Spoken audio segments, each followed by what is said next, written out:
Season 53, War number 1, and we are up against LOXC. This time my team will be Werewolf by Night, Kate Bishop, and Omega Sentinel. I will be taking Pad 5 in Section 1, Pad 6 in Section 2, and then I only have an Onslaught, Northstar, and Spider-Ham mini-boss, and that will be it for this war. Now, this season is already looking like a bit of a lighter season for me, and the main reason for that is a couple of the blacklists are champions that I could be using, but, well, now I can't. And then, due to the current blacklists, the actual bans also, since we have 5 of them in Tier 1 wars. Yeah, every single size champion I have ranked up has been banned, so my actual workload in war is gonna be very limited because of that. Either way, starting off here we have a Gorr, and I will be taking the fight with Kate Bishop. The notes here are ebb and flow knockdown and right back at it. Well, the note-worthy notes, I guess. And the game plan here is fairly simple. The passive cold snap from Kate Bishop specials will not get removed by the right back at it node, since it's not a debuff, and then the cold snap damage itself is more than enough to overpower the regen on Gorr, that it's really nothing to worry about. Roughly 30 seconds in, and the fight is already done. Now, I did make a slight mistake and I did end up blocking a hit by accident, and of course it did land a poison debuff on me, but the damage itself was very minimal, not enough to warrant even a single potion here. And then we have a Killmonger on the ebb and flow knockdown and heavy hitter nodes, and I am taking this fight with Kate Bishop as well. Starting off, I go for a combo into a special 1, get the knockdown. Now, doing it this way does not give you the Fury passive bonus for the cold snap itself, but due to running the advanced power boost, I get the second special 1 off with the Fury still active. Now the damage, well, it's already there. I just gotta wait it out now, dance around for a moment, and these cold snaps will be more than enough to finish out the fight.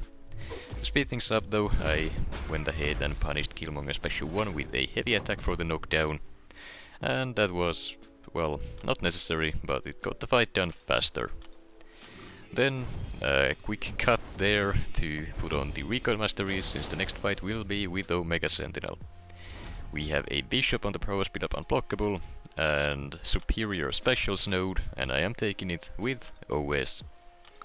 Now, this fight is a bit scary, and normally I won't recommend using Omega Sentinel here, but she works fine, but there are just a few little things you need to worry about.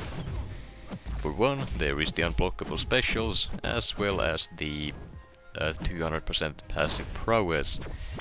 If you were to eat a special 1 here, it would hurt a ton, and if you mess up a dex on that special 2, you are likely to die from it. So an invulnerability boost is definitely the way to go here, and as you saw there, I did mess up the special 2 dex, and I mess it up a second time.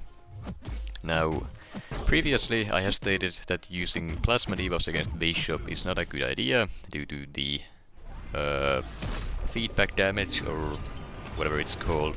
However, I was actually corrected on a YouTube comment on a war last season that plasma debuffs don't actually do that. Bishop does not start overloading due to plasma debuffs, so you are free to actually use Omega Sentinel special 3 and the special 2 for plasma. And that does make the fight, or any Bishop fight really, a lot safer and easier to do as well. So thank you whoever that was who left the comment. I have already forgotten what the name was. I suck with names, but still thank you for the correction, and I am sure to use that information to my advantage going forward. Then we have a Count Nefaria on the prowess build up unblockable and passively special nodes, and I'm taking the fight with Kate Bishop. I went ahead and removed the recoil masteries, put on another advanced power boost, and the game plan here is to just not let the guy use a single special. I can't full dex this guy's specials, so if I block them, he will get the dormant prowesses. Then if he gets to use another special after that, it will be unblockable and it will hurt a ton due to the prowess. So to avoid that, I'm just using the advanced power boost as a safety net, I guess, get those 2 cold snaps on early, and then just let them do the work, baiting and punishing heavies to keep them paused. Fight went down, did take some chip damage from blocking the basic attacks, but overall the fight was simple enough. Now next time though, I could probably do the fight without using an advanced power boost for it specifically, by simply only baiting a single special 2. Now that would give him the dormant prowesses, but as long as he doesn't get to use another special afterwards, it should be fine, and I would not have to deal with the unblockable specials. Regardless, next up here we have an Onslaught on the Power Snack and 1 too many hits miniboss node, and I am taking the fight with Werewolf by night. This is the only fight I brought Wolf in for today, and while many champions can take Onslaught, I am just very comfortable using Wolf against him, so that's what we went with today. Plan is to just play it slow and steady, get those special 2s and nuke the fight with them, as well as any ruptures I can land while trying to climb to that special 2. I'm doing my best here to avoid the power sting damage and, well, everything else that Onslaught does here. However, since this is the only Wolf fight, I could have played the fight a bit faster by simply ignoring the power stings and going for the specials, regardless of whether or not I have any on me. But while doing the fight, I was just doing my best to stay conscious about the power stings as well as the power snack node here, so I'm not really trying to land any hits while he is at over a bar of power, and then whenever I would hit him directly, I have to remember that the power snack node will trigger from the precision buff re-triggering on the hit, so trying to actually land this final special 2 here has gotten a bit more annoying, but here I go for it with a howl into an unblockable special 2, and the fight is over.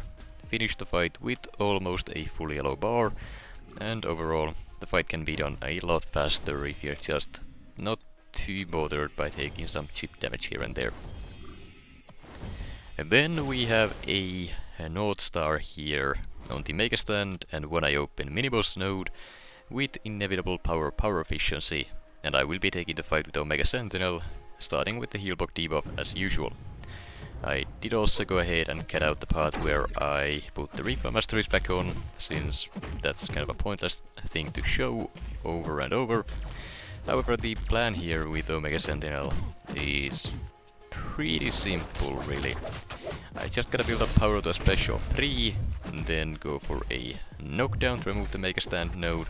Well, even that is unnecessary, since the special 3 does count for it. Then just keep the heal block up constantly by pausing it with either light ending combos or heavy attacks, and then once I get to a special 3, use it for plasma, and then once again go back to pausing the debuffs. That's all I really need here, and to play it safe, I do have an invulnerability boost active. The idea was that I could push this guy to special 3s if needed, and just eat those, but things don't go according to plan. I already ate up the whole boost, I triggered my auto block, and yeah, I went to use the special 3 here after the auto block, which means that instead of inflicting plasma, I actually consumed the single one that I had. And there goes all my damage. My whole game plan is out the window right now. And a small correction, I was meant to have an invulnerability boost, but I forgot about it because I went to change masteries. I actually didn't have it on. So, no safety net for me. Now, I still only have the heal block up, no plasma for the damage. I'm slowly but surely getting destroyed by the chip damage through block, by constantly having to eat these specials. I get comboed, the auto block saves me, but I am down to roughly 11%. Now the fight is halfway done. I still have recoil to worry about, all the chip damage. I have to go for the full dex on that special 2 beam, and I get it. I take the risk, go for the special 2 for those plasma debuffs, and now I am at 2%. So I gotta use some AI manipulation tactics here with the light whiff, play some time, let the plasma do the work, and I do get the solo with 2% left of my health bar. Gotta say, I hate taking that fight. His animations are so weird that getting clipped at any point in the fight is only inevitable, and Yeah, I'm just lucky to be alive at this point, but still, deathless season. It's only been one war, but I was just about to lose it already. Then we have the final fight of the war, a Spider Ham on the Conflictor and Combat to show prowess Maples node, and I am taking this fight with Kate Bishop. Once again, a mastery swap that I cut out to remove the recoil masteries, and then the game plan here is very simple. Only bait Spider Ham special once here, and then dump my power as soon as I get to my own special one, get the cold snaps up, and then let them do the damage. I'm not gonna bother using any heavy attacks or anything here, I don't want to trigger the Conflictor node if I don't have to. And then as long as I don't go for any actual parries or heavy attacks here, there are no debuffs for me to inflict, and the Conflictor node will never be a problem. Fight goes down, full yellow bar, and that was probably the easiest fight of today's war. As for the results though, we did end up winning the war 19-4, and I gotta say, this war was quite the mismatch, I would say. Our war rating was roughly 400 points higher than that of our opponents, so I'm really not sure how we matched them, but we did.